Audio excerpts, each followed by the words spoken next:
সারা দেশের অবস্থা যা ছিল তাই আছে। এর জন্য এতগুলো মানুষ জীবন দেয়নি।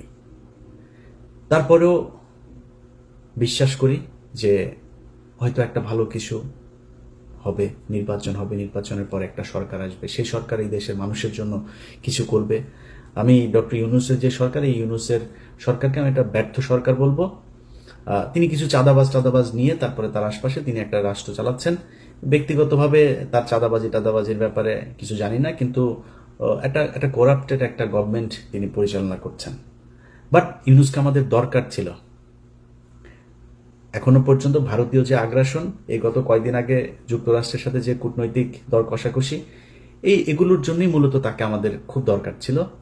তিনি ছিলেন, আছেন, আমার কোনো সমস্যা, সামনেও তাকে একটা ভালো জায়গায় রাখা হোক। এখন আপনি আমাকে বলবেন যে ভাই, এক এক করে যদি বলতে যাই, ইউনূস সরকার বলেন, বিএনপি বলেন, এনসিপি বলেন, জামাত বলেন, সবখানেই একটা সমালোচনা করার জায়গা আছে। কে কি করছে এটার আমি বললাম না, আপনারা দেশে আছেন, আপনারা সবাই জানেন। আমি আর বিতর্কিত আজকে আর কোনো বক্তব্য দিতে চাই না, যে কারণে এগুলো নিয়ে আলোচনায় না গেলাম। আমি আওয়ামী লীগ ক্ষমতায় থাকাকালীন কিছু কথা বলতাম যে আমি কখনোই চাঁদাবাজি, দুর্নীতি এগুলোর জন্য আমার এই যুদ্ধ না। আমার যুদ্ধের একটা জায়গা আছে, সেটা হচ্ছে ভারত বিরোধিতা। কারণ আমার এই দেশের সব সমস্যার মূল কারণ হচ্ছে ভারত। আমরা ভারত টারত নিয়ে কথা বলতাম, আমাদেরকে বলতো আমরা হইলাম এগুলি নিয়ে নাকি সব গুজব ছড়াই, এগুলি কোনো সত্যি কিছু নাই। শেষ পর্যন্ত সেই ভারতে কিন্তু এই স্বৈরাচারকে নিয়ে জায়গা দিয়ে রেখেছে। এই ভারতীয় এখনো পর্যন্ত তাদের জায়গা থেকে দেখেন, 2 দিন আগেও ভারতীয় পররাষ্ট্রমন্ত্রী বলে যে আমাদের খুব কি বলে, কি দৃষ্টি, সূক্ষ্ম দৃষ্টি না কি যেন এক দৃষ্টি রাখছেন তিনি। তুই কেড়ে বেটা আমার দেশের কি হবে সেটা দৃষ্টি রাখার জন্য? তোর ওই না হাগার পায়খানা নাই, তুই পায়খানা বানা আগে। তোর ওই দেশের মানুষের চাইতে এই দেশের মানুষ বহু ভালো আছে, তুই করা লাগবে না, তুই তোর দেশ নিয়ে চিন্তা কর। এটা বলেছে এই ইন্ডিয়া বলেছে। তার মানে আমরা যা বলতাম এই দেশের মূল সমস্যা ভারত, তারাই সমস্যা। অতএব আমাদের ওই জায়গা থেকে বের হইতে হবে। 5 তারিখে বিশেষ করে বিএনপির কথা বলি, বিএনপির কিছু বক্তব্য শুনে মনে হচ্ছে ঠিক আওয়ামী লীগের কথা বলছে, এরকম মনে হয়। আমি ওটা যদি শুধু অডিও শুনি এবং ওই ভয়েসটা যদি আমি রেকগনাইজ করতে না পারি, তাহলে আমার মনে হবে আওয়ামী লীগের কেউ বক্তব্য দিচ্ছে। ওনারা এখন মুক্তিযুদ্ধের চেতনায় বিশ্বাস করেন। ওনারা পাকিস্তানের রাজাকারদেরকে, কারা নাকি রাজাকার, চিহ্নিত যুদ্ধাপরাধী, ওই যে পোস্টার সরানো নিয়ে হয়েছে না, চিহ্নিত যুদ্ধাপরাধী। শেখ হাসিনার বিচারে যদি নাকি কেউ চিহ্নিত যুদ্ধাপরাধী কেউ মেনে নেয়, তাহলে এতিমের টাকা আত্মসাতেরটা তো মেনে নিতে হবে। খাম্বা নিয়ে যেগুলো বলে সেগুলো তো মেনে নিতে হবে, তাই না? মানবেন নাকি? সাকা চৌধুরী তো জামাত করতো না, তারটা মানবেন? মানে একটু মানবেন একটু মানবেন না, এটা তো হইতে পারে না। আমি শেখ হাসিনার কোনো বিচারই মানি না। দেখেন না, এখন পর্যন্ত দেশে যাইতে পারি না কেন জানেন? এই দেশের কিছু মানুষের মুক্তির জন্য। আপনি 1 বছর হয়ে গিয়েছে, এখনো অনেক মানুষ জেলখানায় আছে, তাদের কথা মনেও করেন নাই। কেউ কোথাও বলেনও নাই, বলেনও না, বলবেনও না। কারণ আপনারা মনে করেছেন সামনে কিছু খাবার এসেছে, সেটা খেয়ে নেই, শেষ। এই দেশের মূল সমস্যাটা কোন জায়গায় ছিল সেখানে হাত দেনে। এখন পর্যন্ত বিডিআরের লোকগুলো জেলখানায়। কোনো বড় রাজনৈতিক দল, না বিএনপি না জামায়াত, কেউ যায় নাই। এনসিপির কিছুটা, ওই যে একজন সমন্বয়ক আছেন মাহিন ভাই কিছুটা দিত, সময় দিয়েছে, সময় দেয়, এখনো সময় দেয়। এর বাইরে কোনো রাজনৈতিক দল তাদের পাশে দাঁড়ান নাই। আপনাদের সমস্যা মনে হয় না ওইটা? 25শে ফেব্রুয়ারি পিলখানার হত্যাকাণ্ড এই দেশের মূল সমস্যা, এটা মনে করেন না? যদি মনে না করেন, এটার জন্য আপনাদেরকে একদিন মূল্য দিতে হবে, চড়া মূল্য দিতে হবে। এবং এবার যদি আবারও আপনাদেরকে মূল্য দিতে হয়, সেখান থেকে বের হয়ে আসতে পারবেন কিনা এটার কোনো গ্যারান্টি নাই। ঢাকা বিশ্ববিদ্যালয়ের এখানে আপনি চিহ্নিত যুদ্ধাপরাধীদেরকে নাকি করা যাবে না। চিহ্নিত যুদ্ধাপরাধী শেখ হাসিনা কি বলেছেন? মতিউর রহমান নিজামী একজনের ঘরের থেকে এক নারীকে উঠিয়ে নিয়ে পাকিস্তান ক্যাম্পে দিয়ে এসেছেন। কার মাকে মতিউর রহমান নিজামী পাকিস্তানি ক্যাম্পে দিয়ে এসেছেন, আমরা সেই পাকিস্তানি বীর্যগুলোকে দেখতে চাই। আওয়ামী লীগের লোকজন খুব ভোদাই মার্কা একটা কথা বলে, কারণ আমি নিজেকে, আমার বাপ জীবনে কোনোদিন মানে আমি আমি 71-এ জন্ম হইলে আমি 100% পাকিস্তানের পক্ষে থাকতাম, একদম 100%। এটা আমি হিপোক্রেসি কথাবার্তা বলি না, এখন বলছি সারা জীবন বলবো এটা। অবশ্যই পাকিস্তানের পক্ষে থাকতাম আমার যদি জন্ম হইতো। আমার বাপ এত মানে ভীতু টাইপের লোক ছিল, এই লোকের পক্ষে সম্ভব হয় নাই। তারপরেও আমি কিন্তু নিজেরে রাজাকারের সন্তান বলি, আমি রাজাকার পরিবারের বলি, এগুলি বলি কেন বলি জানেন? চালাক তাই, বুদ্ধিমান এই জন্য বলি।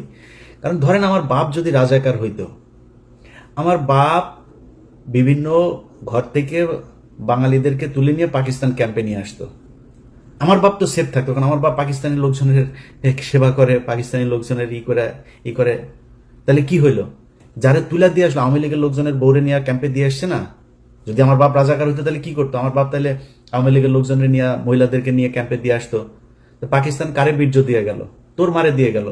আওয়ামী লীগের মারদের পেটের মধ্যে বীর্য পয়দা হয়ে এখন ছাত্রলীগ যুবলীগ হয়েছে। আর বাকিগুলি হয়েছে ক্যাম্প ওই সীমান্তের ওই পারে গেছিল, ওগুলির পেটের মধ্যে দাদারা দিয়ে দিয়েছে, যেগুলি এখন জয় বাংলা জয় বাংলা করে। জয় বাংলা আমার দেশের স্লোগান না, এটা ইন্ডিয়ার শিখাই দেওয়া স্লোগান। ভাই মুক্তিযুদ্ধের চেতনা নিয়ে যদি রাজনীতি করতে চান, বহুত সমস্যায় পড়বেন। আমি ভাই বাংলাদেশ 1971 সালে স্বাধীন হয়েছিল এটা মানি না। কারণ আপনি আমার যা মনে চায় তাই বলতে পারেন, কারণ ওইটা ভারত আর পাকিস্তানের যুদ্ধ ছিল, সেটা ভারত এখনো বলে, এবং বাংলাদেশের পক্ষ থেকে ওইটার ব্যাপারে কোনো ধরনের কোনো প্রতিবাদ এখন পর্যন্ত করা হয়নি। এইবার প্রথম এই সরকার আসার পরে করেছে, ওইটা আমি এনাফ মনে করি না। আপনি যদি মনে করেন ওইটা আপনার স্বাধীনতার যুদ্ধ, ওই ব্যাপারে আপনি প্রকট, আপনি একদম পুরোপুরি এক ইয়ের মধ্যে থাকবেন, তাহলে তো আপনাকে তাদের সাথে সব ধরনের চুক্তি বাতিল করতে হবে, সব ধরনের থেকে সম্পর্ক থেকে বের হয়ে আসতে হবে। আসেন নাই, তার মানে তাদের ওইটা আপনি সহ্য করেন। তাহলে ওইটা যুদ্ধ না, ভারত আর পাকিস্তানের যুদ্ধ, ভারত এখনো সেলিব্রেট করে। এখন আপনি যদি মনে করেন আমি কিছুক্ষণের জন্য এটা মানলাম যে আপনার ভারত পাকিস্তানের যুদ্ধ, এই মানে বাংলাদেশের মুক্তিযুদ্ধ, আমার এই ভিডিও এই মুহূর্তে যেই মানুষগুলো দেখছেন, আমার ভিডিও পজ দিয়ে একটু 2 মিনিট চিন্তা করেন যে আমি এই আমার আশপাশে, আমার আত্মীয় স্বজন, আমার গ্রামের আশপাশের যত গ্রাম আছে, কতজন মুক্তিযুদ্ধ ছিল। মুক্তিযোদ্ধা যে কটা আছে তার 80% ভুয়া। খোঁজ নেন, আপনার এলাকায় যে কটা মুক্তিযোদ্ধা আছে ওর ব্যাপারে যা খোঁজ নেন, আল্লাহর কসম করে বললাম একদম ভুয়া। আপনার বাপ গিয়েছিল? চাই নাই। তো মুক্তিযুদ্ধ আপনি করলেন না, আপনি মুক্তিযুদ্ধের বিশাল চেতনা। এই যে এই সরকার এসে 1 বছর হলো, আপনি মুক্তিযুদ্ধের তালিকা বের করেন নাই কেন? কতজন মারা গিয়েছে আসলে তার তালিকা আপনি করেন না কেন? 30 লাখ, 3 লাখ, 3,000, এটা কি কেন করেন না? ওইখানে ইস্যু একটা আছে যেটা করতে মানে বের করতে চায় না। ভাই আমরা তো চাই সেই যুদ্ধে কতজন মানুষ মারা গিয়েছে তাদের প্রতি আমরা সম্মান জানাইতে চাই, বার করেন। আপনি ভিডিও দেখছেন না, বার যেহেতু করেন, আপনাকে দায়িত্ব দিলাম বের করার জন্য। আপনি চোখ বন্ধ করে চিন্তা করেন আপনার 14 গোষ্ঠীর মধ্যে 71-এ মারা গিয়েছে কেউ আছে কিনা। পাকিস্তানি মিলিটারিরা এসে কারোর মাকে তুলে নিয়ে তারপরে প্রোডাকশন দিয়ে দিয়েছে, যদি একটা খুঁজে পান কান কেটে শুনেছি, উনি বলেছেন, তিনি বলেছেন, এইটা দিয়ে কোনো ইতিহাস হয় না। আপনি এখন ওই যে আওয়ামী লীগের মতো এত আবেগ থাকলে তো সমস্যা। আমার কথা শুনলে আমাকে পছন্দ করেন এরকম অনেক মানুষের, ভাই আপনি তাহলে মনে করেন যে কিছুই হয় নাই। 3 তারিখ, ডিসেম্বরের 3 তারিখ থেকে ভারত যৌথ বাহিনী হামলা শুরু করেছে। পাকিস্তানের অস্ত্র ছিল না, ওই দিক থেকে সৈন্য আসছিল, সেটা আসতে পারে নাই। 7ম নৌবহর পাঠাবে, সেটা নিয়ে সমস্যা, ওই দিক দিয়ে ভারত এই সাগর বন্ধ করে শ্রীলঙ্কা হয়ে আসতে চায়, দেরি হয়েছে। পাকিস্তান মিলিটারি পারে নাই ভারতের সাথে যুদ্ধ করে, ভারত করেছে। আরে ভাই আপনি কোন যুক্তিতে আমার কাছে আসবেন? 16ই ডিসেম্বর দেখান আপনি বাংলাদেশের একটা মানুষকে সেই জায়গায় ছিল, কেন ছিল না? এগুলি নিজের কোশ্চেন করেন। আমি আমার নিজের কথা বলি, আমি ছোটবেলা থেকে মুক্তিযুদ্ধ মানে ওরে কইছি যে সিনেমা দেখতাম, বাংলা সিনেমা দেখতাম না, বাংলা সিনেমায় দেখা বাবারে নিজের সন্তানকে কাঁথার ভেতর থেকে বের করে মুক্তিযোদ্ধাকে ঘরের ভেতরে জায়গা দিয়া তারপরে মুক্তিযোদ্ধারে বাঁচাইলো, বিশাল এক নাটকীয় এক দৃশ্য অবতারণা করলো, করে মুভি একটা বানায় ফেলে। ওইটা দেখে দেখে বড় হয়েছে না, মানে কিছু না হইলেও কিছুটা তো আছে। শেখ মুজিবের প্রতি আমার ভীষণ রকমের শ্রদ্ধা ছিল, আমি স্বীকার করছি, বিশ্বাস করেন, জানতাম না তাই। আরে শালায় তো একটা বদমাস, এমন কোন চাউরামি নাই যে এই শালা করে নাই। এই যে নারায়ণগঞ্জে চশমা ফেলে রেখে আসা বেশাব খানায়, মিথ্যা কথা না। ওর দলের এই যে শামসুল হক, ওর দলের এই লোকটারে জেলখানায় রেখে ওর বউরে সারা জীবন আকাম কুকাম করেছে। ওর বউ এই যে নিউ ইয়র্কে, এই যে আমেরিকা, এখন সম্ভবত নিউ জার্সিতে থাকেন। এই শালা, এই যে পাপনের মা, এই পাপনের মারে এই যে রাষ্ট্রপতি ছিল জিল্লুর রহমান, এই শালায় তো ওরে কিছু করতে পারতো না। এই শালা শেখ মুজিবর এই আইবি রহমানরা আকাম কুকাম করতো, এটা নিয়ে শেখ মুজিব এই শেখ হাসিনার পরিবারে বিশাল গ্যাঞ্জাম হইতো। সুন্দরী ছিল তো, শেখ মুজিব এটারে করতো। পাকশাল ভাই, একটা মানুষের কোনো দল হবে না, খালি আমার দল একা। 30,000 মানুষের আপনি জাসদের মারলেন, আপনি দুর্ভিক্ষ করলেন, এত মানুষ মারা গেল, আপনি কোন দিক থেকে তার পক্ষে কথা বলবেন বলেন? তারপর ওই যে 7ই মার্চের ভাষণ শুনলে আমার নিজের লোম দাঁড়ায় যেত ভাই। ছোটবেলায় আস্তে আস্তে, বিশেষ করে কয়েকটা বই পড়ার পরে ভাই আস্তে আস্তে বুঝলাম ঘটনা তো আসলে অন্য কিছু। আপনি বিএনপির লোকের বই পড়ার দরকার নাই, জিয়াউর রহমানের লেখা বই, তারেক রহমানের লেখা বই পড়ার দরকার নাই। আপনি মেজর জলিলের বইগুলো খালি পড়েন, ছোট ছোট চটি বই, অরক্ষিত স্বাধীনতায় পরাধীনতা সহ 3-4টা বই আপনারা পড়বেন, পিডিএফ আছে। মেজর জলিলের খুব ছোট ছোট বই পড়লে বুঝবেন যে মুক্তিযুদ্ধ আসলে কি হয়েছিল, কেন 15ই মে এপ্রিল পর্যন্ত এই দেশে ভারতীয় সেনাবাহিনী থাকবে, কেন 16ই ডিসেম্বর এটা হইতে পারবে না। সো এগুলো হচ্ছে আমাদেরকে গেলানো হয়েছে মুজিববাদ প্রতিষ্ঠা করানোর জন্য। আমি আপনার সাথে মানে ফাউল তর্ক করতে চান, আপনাকে আমি কয়েকটা ক্লু ধরাই দিলাম, আপনি খোঁজ নেন। আপনার গ্রামে, আপনার আত্মীয় স্বজন, আপনার প্রতিবেশী, যত চারিদিকে যতটুকু কানেকশন আপনার আছে, খুঁজে বার করেন যে পাকিস্তানের মিলিটারিরা এসে কারোর মাকে আকাম করিয়া গিয়েছেন, আমার একটু জানাবেন প্লিজ। কারোর বাড়িতে এসে পাকিস্তানের বাংলাদেশের মুসলমানকে এসে তারপরে মেরেছে? হ্যাঁ, অনেক হিন্দু মেরেছে, এটা সত্যি কথা। কারণ যুদ্ধটা তো ভারত পাকিস্তান, পাকিস্তানি বাহিনী জানতো, পাকিস্তানি সরকার জানতো যে আগরতলাতে গিয়ে শেখ মুজিব কি গ্যাঞ্জাম করে এসছে, কি ষড়যন্ত্র করে এসছে। সেই কারণে তাকে ক্ষমতায় বসতে দেওয়া হয় নাই, যে এরে দিলে তো এই তো ইন্ডিয়ার কাছে বিক্রি করে দিবে দেশ, জন্য করা হয় নাই। কিন্তু আমরা যদি স্বাধীনতার কথা বলেন, আলটিমেটলি পাকিস্তানের রাজনীতিবিদরা যে পরিমাণে করাপ্টেড, আমাদের মতোই, এই দেশ এমনি টিকতো না।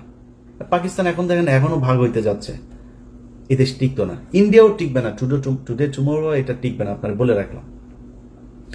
আমরা স্বাধীন হইতেই হতো, বাট এই যে আমাদের যে গল্প সাজিয়ে দিয়ে দেওয়া হয়েছে, এই ন্যারেটিভ তো আওয়ামী লীগের ন্যারেটিভ, ইন্ডিয়ান ন্যারেটিভ।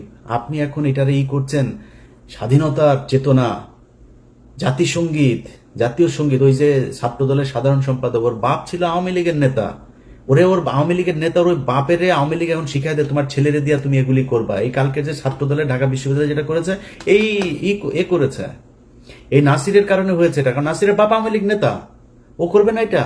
ওইটারে জাতীয় সঙ্গীতের পক্ষে কথা বলে। তারপরে জাতীয় সঙ্গীত কোন পয়েন্টে আমার সাথে আসবে? জাতীয় সঙ্গীত বাংলাদেশের কোন নাগরিকের না। এক, জাতীয় সঙ্গীত লেখা হয়েছিল 1905 সালে বাংলাদেশের বিরুদ্ধে, বঙ্গভঙ্গের বিরুদ্ধে করা হয়েছিল। জাতীয় সঙ্গীতের সুরটা গগন হর করার চুরি করা সুর, কোন পয়েন্টে এটা আমার জাতীয় সঙ্গীত থাকবে? আমার বল। এত আবেগী হয়ে তো লাভ নেই, এটা আবেগীয় না। ওর বাপ আওয়ামী লীগ করে, এই নাসিরের বাপ আওয়ামী লীগ, খোঁজ নেন ইয়েতে যায়, এই নোয়াখালীতে যায়, ওর বাপ আওয়ামী লীগ করতো, যেই কারণে ও আজকে এটা করে, এই পক্ষে কথা বলে। তো এখন এগুলি যদি করতে আসেন ভাই, আমি আগেই যেটা বলছিলাম যে আমি দুর্নীতি এগুলো নিয়ে ভাই আমার কোনো ইন্টারেস্ট নাই, এটা করবেনই। অনেক মানুষ এসে বলতে পারে, ইলিয়াস ভাই আপনি দুর্নীতির বিরুদ্ধে কিছু বলেন, চাঁদাবাজি নিয়ে কিছু বলবেন না। ভাই, যার সুযোগ নাই সে চাঁদাবাজি করে না, যার সুযোগ আছে, আমি তো দেখছি তো, একজন ম্যাডাম, নাম বললে চাকরি থাকবে না, ম্যাডাম দ্বিতীয় শেখ রেহানা হতে যাচ্ছেন, নাম আর বললাম না, ম্যাডাম দ্বিতীয় শেখ হাসিনা হতে, শেখ রেহানা হতে যাচ্ছেন, ম্যাডামের স্বামী নাই, এবার খুঁজে বার করেন গিয়ে যান। যা করতেছে ভাই,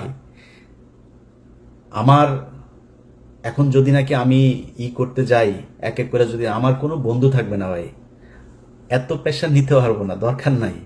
সো এই দুর্নীতি নিয়ে যারা আমার বলতে বলেন চাঁদাবাজি নিয়ে, ভাই অনেক করেছি, আর না, ওগুলিতে যাইতে পারবো না। বাট এই যে ইন্ডিয়া আমার রক্তের মধ্যে কিন্তু লেখা ভাই, আপনি আমার আব্বা হইলেও আপনারা কিন্তু আমি ন্যাংটা করে ফেলবো।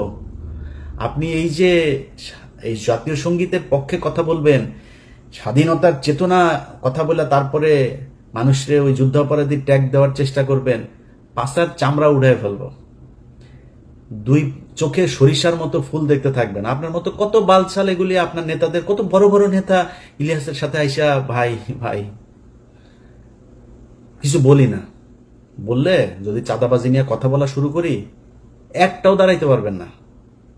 সব কটার জিনিসপত্র এগুলি সারাদিন আসতেই থাকে ভাই, এখানে আমার এটা করেছে ওইটা করেছে।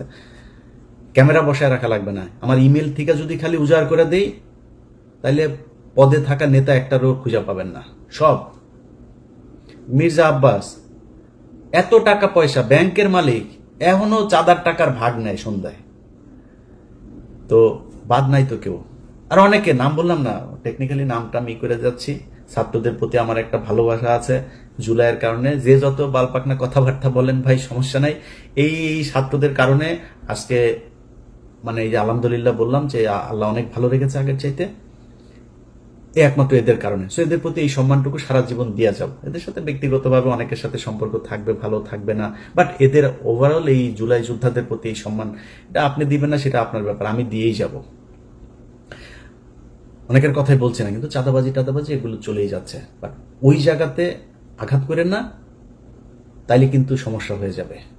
কথাবার্তা শুনলে যেন আপনার, কিছুদিন আগে এক চাঁদাবাজারে দেখলাম, এক চাঁদাবাজারে দেখি সে বলতেছে এই কি আওয়ামী লীগের ওই ইয়েটা ছিল যে বাংলার তুমি কে আমি কে তুমি কে, ওই যে বাঙালি বাঙালি বাঙালি বাঙালি, এটা তো পশ্চিম বাংলার ডায়লগ, ওরা আমাদের বাংলার সাথে, এই তো আওয়ামী লীগের ডায়লগ এগুলি, তুমি কে আমি কে বাঙালি, গণজাগরণ মঞ্চের ডায়লগ, সবকিছু মিলা গেলে তোমাদেরকে ওইদিকে মিলাই দেওয়া হবে। সো খুব সাবধানে কাজ করতে হবে। আমরা এত কারোটা খাইও না পড়িও না, এত পাকনামি করার কিছু নাই। সবশেষ এই যে কথাবার্তা বললাম সব কিন্তু থ্রেট করলাম, কিছু বলি নাই কিন্তু করবো টরবো এগুলি, জাস্ট থ্রেট করলাম। কিন্তু আমি একতা চাই, ঐক্যবদ্ধ হন, এটা চাই। বিএনপি জামাত এনসিপি আপনাদের ভেতরে রাজনৈতিক দ্বন্দ্ব থাকবে, 71 টাইনেন না, এমনি দ্বন্দ্ব থাকবে। কে কটুক চাঁদাবাজি করেন, কে কটুক দখলবাজি করেন, কি করেন, এটা জনগণ রায় দিয়ে দিবে, জনগণের উপরে ছেড়ে দেন। আপনি যদি মনে করেন যে না আমি জামাতের চাইতে ভালো হইতে চাই, জামাত যদি মনে করেন আমি বিএনপির চাইতে ভালো হইতে চাই, তাহলে বিএনপির চেয়ে ভালো কাজ করেন, এমনি আপনি ভালো থাকবেন, এমনি পাবলিকের ভোট পাবেন। এগুলো নিয়ে কথা বলতে চাই না, কিন্তু কোন দল যদি এই মুক্তিযুদ্ধের নামে যদি নাকি আবার ফের বিভাজনের চেষ্টা করে, তার বিরুদ্ধে কিন্তু সরাসরি দাঁড়াবো। তখন কিন্তু কিছু বলতে পারবেন না, এক পিনাকিদার একার গুতাই নিতে পারেন না, আমাদেরকে চাতায়েন না। এটা বলে রাখলাম ভাই, ভবিষ্যতে মার করে রাখতেছি, কিন্তু কে কে কি বলেন এগুলি কিন্তু মনে আছে। ওই যে মিছিলের কথা বললাম একটা, তুমি কে আমি কে বাঙালি, ওরা কিন্তু মনে রাখছি। এই যে জাতীয় সঙ্গীতের কথা মনে রাখছি, কিন্তু যখন যেখানে হাতে কোনো কিছু পাওয়া যাবো ছেড়ে দেবো। পৃথিবীর কেউ তারেক রহমান ফোন করলেও শুনবো না, ছেড়ে দিব তখন। তো তখন কান্নাকাটি করে লাভ হবে না, আগেই বলে রাখলাম খুব সাবধানে। এই মুক্তিযুদ্ধের বালের যুদ্ধ নিয়ে এত বেশি পাকনামি করা যাবে না। এটা দেশ স্বাধীন হওয়া দরকার ছিল, কেমনে হয়েছে এটা নিয়ে আমরা তর্কেই যেতে চাই না। তর্কে গেলে তর্কে আইসেন, আমি বই পুস্তক দিয়া দলিল দিয়া তারপরে বুঝাই দিব যদি যেতে চান তর্কে, বাট তর্কে আমি যেতে চাই না। এটা নিয়ে দেশ স্বাধীন হয়েছে, বেটার। আমরা এখন একটা দেশ পেয়েছি, এই দেশে যারা যারা যেইভাবে ছিল পিছনের ইতিহাস নিয়ে ঘাটাঘাটি বাদ দেয়া দেশটারে কেমন আগানো যায় সেটা নিয়ে চিন্তা করেন। রাজনৈতিক দলগুলোর ভেতরে আমি খুব মানে এত বেশি এই যে ডিজিএফআই এবং রয়ের এরা মানে উদ্দেশ্য প্রণোদিত ভাবে কিছু, এনসিপির উদাহরণ যে একটা আছে, ওর নামটা কি, এই হুদাই খালি গুতায়, বিএনপির গুতায়, জামাতরে গুতায়। বিএনপির কয়েকজন আছে, এগুলি হুদাই খালি জামাতকে গুতাবে, এনসিপির গুতাবে। আর মাঝখানে একটা করলাম যে ভাই খালেদা জিয়াকে নিয়ে, জিয়াউর রহমানকে নিয়ে আজে বাজে কথাবার্তা। তা আমি এটা নিয়ে একটা পোস্ট করলাম, পোস্ট করার পরে সার্জিস আমারে কল করলো, বললো যে ভাই আমাদের ভিতরে আমরা কি কেউ বলেছে এটা নিয়ে কোনো কথা? আমি বললাম যে এটা নিয়ে যে আলোচনা হচ্ছে, তাহলে কে কে বলেছে এটা? বলল ভাই আমাদের ভিতরে তো কেউ বলে না, আমাদের কেন্দ্রীয় আপনি দেখেন হাসনাত, আমি, নাহিদ, মাহফুজ বা কেউ, আমরা কেউ বলি না এটা নিয়ে। আমি দেখলাম আসলে বলে নাই। তো সার্জিসের ভিতরে তার মানে এটা নিয়ে তার উদারতা আছে। আপনারা সবাই বসেন ভাই, কোনো কিছু নিয়ে যদি সমস্যা হয় আপনারা বসেন, বসে তারপরে ঠিক করেন, এই জায়গাগুলোকে ঠিক করেন। কারণ এটা মাথায় রেখেন যে আওয়ামী লীগ যদি ব্যাক করে, কেউ এখনকার চাইতে ভালো থাকতে পারবেন না। আর আওয়ামী লীগ ব্যাক করার সুযোগ আপনারা তৈরি করে দিচ্ছেন। আওয়ামী লীগের সেই শক্তি নাই, কিন্তু এটা করবে ইন্ডিয়া, কারণ ওদেরকে সবসময় ইন্ডিয়া নিজের দল মনে করে। এই কারণে এই জায়গা থেকে যদি আপনি নিজেকে, দেশকে যদি নিরাপদে রাখতে চান, আপনাদের ভিতরে যা মনে চায়, যত মনে চায় দলাদলি, মারামারি, খুনাখুনি, যা মনে চায় করেন। আওয়ামী লীগ, ইন্ডিয়া, ইন্ডিয়ার মুক্তিযুদ্ধের ন্যারেটিভ, এই জায়গায় আমাদের সবাইকে ঐক্যবদ্ধ থাকতে হবে। আমি ভাই কোনো দলের না, আমার একবার বিএনপি জামাত বানায়, জামাত বিএনপি বানায়। আমি আগেই বলেছি আপনাদের, আমি বাংলাদেশে একমাত্র এক পার্টি করি, সেটার নাম হচ্ছে ইন্ডিয়ান পার্টি। আমার রক্তের যে গ্রুপ সেটা ইন্ডিয়া নেগেটিভ, এটা আমি সবসময় বলি, এখনো বলছি। ওই জায়গার বাইরে আমার কোনো কিছু করার নাই, আমার মাফ করে দিন। বাংলাদেশের বহু মানুষ আছেন যারা কিনা বলবেন যে ভাই আপনি চাঁদাবাজিকে করছেন। ভাই ওই যে বললাম যে চাঁদাবাজি নিয়ে যদি কথা বলতে যাই এখন, তাইলে আমি নিজেও চাঁদাবাজ হয়ে যাব। কেন জানেন? কারণ হচ্ছে যে অনেকের এরকম কমপ্লেন আসে যে সচিবালয়ে গিয়ে আমার সাথে চ্যাটিং আছে, সেটা দেখায় বলছে যে ভাই আমি কারোর ফোন করি নাই তা না, আমি অনেক সচিবরে ফোন করেছি, পুলিশের ঊর্ধ্বতন কর্তৃপক্ষকে ফোন করেছি। ফোন করে যদি নাকি একটা গরিব মানুষের একটা ন্যায্য পাওনা, সে যদি অনেকদিন ঘুরছে একটা জিনিস নিয়ে, আমি বলতে পারি ভাই এই লোকটার এটা যদি একদম কোট আনকোট ঠিক এইভাবে যত সচিবের সাথে কথা হয়েছে, যত উপদেষ্টার সাথে কথা হয়েছে, সবার কাছে, পুলিশ অফিসার সবার কাছে আমার একটা ডায়লগ খুব কমন, ভাই যদি ন্যায্য মনে করেন তাহলে কাজটা করে দিয়েন। এই লোকটা অনেকদিন ধরে ঘুরছে, যদি ন্যায্য হয়, অন্যায্য কোনো অনৈতিক কোনো আবদার, কোনো অনুরোধ, কোনো কিছু আমার কাছ থেকে কেউ যদি পান, জাস্ট আমার ফোন রেকর্ড করে ছাড়া দিয়েন। এখন আপনি যদি আমার নামে আপনারা কেউ ভয় দেখায়, আপনি দুর্নীতি করেন, আমার ভয় দেখায় যদি কেউ আপনার কাছে টাকা পয়সা চায়, আপনি যদি দেন, আমি কি করবো? আমার কিছু করার নাই তো। যদি নাকি আমার কেউ টাকা পয়সা দিয়ে থাকেন, আমার কোনো ভয়েস, আমার কোনো কিছুতে যদি দিয়ে থাকেন, আল্লাহর রাস্তে এটা আমার অনেক শত্রু আছে, যে কোনো আমার এটা দেওয়ার জন্য অনেক মানুষ বসে আছে, ওর কাছে পাঠায় দিয়েন। পাঠায় দিলে দেখবেন যে ওরা আমার এটা প্রচার করবে। আমি এটি করি না, আল্লাহ যেন ওই রাস্তায় না নেওয়ায়। বাট ওই যে বললাম যে চাঁদাবাজির পরিস্থিতিটা এমন পর্যায়ে দাঁড়িয়েছে, এটা ঠিক করতে গেলে এখানে আর কাউকে খুঁজে পাওয়া যাবে না। তো লম্বা কথা বললাম 1 বছরের মাথায়। আপনাদের সবার কাছে আবারও সবশেষ অনুরোধ থাকবে, ভাই প্লিজ ঐক্যবদ্ধ হন। ঐক্যবদ্ধ যদি না হতে পারেন, তাহলে আমাদের দেশের সামনে অনেক খারাপ পরিস্থিতি বিরাজ করবে। ধরেন যেই ভাইরা বিএনপিতে আছেন, আপনাকে নিয়ে কোনো খারাপ কোনো কিছু যদি নাকি মানুষ সমালোচনা করে, ভাই আমার চাইতে আমি তো এখনো বহুত গালি শুনি, বহুত সমালোচনা সহ্য করি। আমারে প্রচন্ড ভালোবাসে এরকম মানুষের সংখ্যা যেমন আছে, আমাকে ঘৃণা করে এরকম মানুষের সংখ্যাও আছে। এই যে এই পরিস্থিতির ভেতরে আমি, যারা আমার সমালোচনা করে, আমি তাদের সমালোচনা অনেক কিছু, আসলে কি আমার এটা ঠিক হয় নাই, আমি নিজে ভুল করি। আমার ফেসবুকে যে পোস্ট দেখেন না, আমার ফেসবুকের পোস্ট কিন্তু ধরেন 50% বা তারও কম আমি করি, 50% আমার অ্যাডমিনরা করে। আপনারা হয়তো অনেকে মনে করেন অনেক পোস্ট বোধহয় আমি মনে হয় পোস্ট করি, এরা করে। ইদানিং আমি সবাই বলে দিয়েছি যে পোস্টের সংখ্যা একটু কমায় করতে। তো এখন এই যে আমার যত ধরনের সমালোচনা টমালোচনা যা যা কিছু আছে, এখান থেকে অনেক কিছু শিখি, আমি অনেক কিছু শিখে তারপরে আমি আমার কাজ করি। আপনার নিয়ে সমালোচনা করলে তার সত্য মনে করার কারণ নাই। শেখ হাসিনা আজকে অধপতনের কারণ একটাই, সে সমালোচনা সহ্যই করে না। যারা তেলবাজি করেছে তাদেরকে কাছের মানুষ মনে করেছে। এটা যদি মনে করেন, পরিণতি শেখ হাসিনার মতোই হবে। অতএব নিজের সমালোচনা করা শেখেন। আত্ম উপলব্ধির মাধ্যমে যদি আপনি নিজেকে তৈরি করেন, আমার মনে হয় সেটা আপনার জন্য, আপনার দলের জন্য, দেশের জন্য, সবার জন্য আমাদের ভালো কিছু হবে। সবাই ভালো থাকবেন। আবারও বিজয় দিবসের শুভেচ্ছা। আওয়ামী মুক্ত একটা নতুন বাংলাদেশ দেখতে চাই।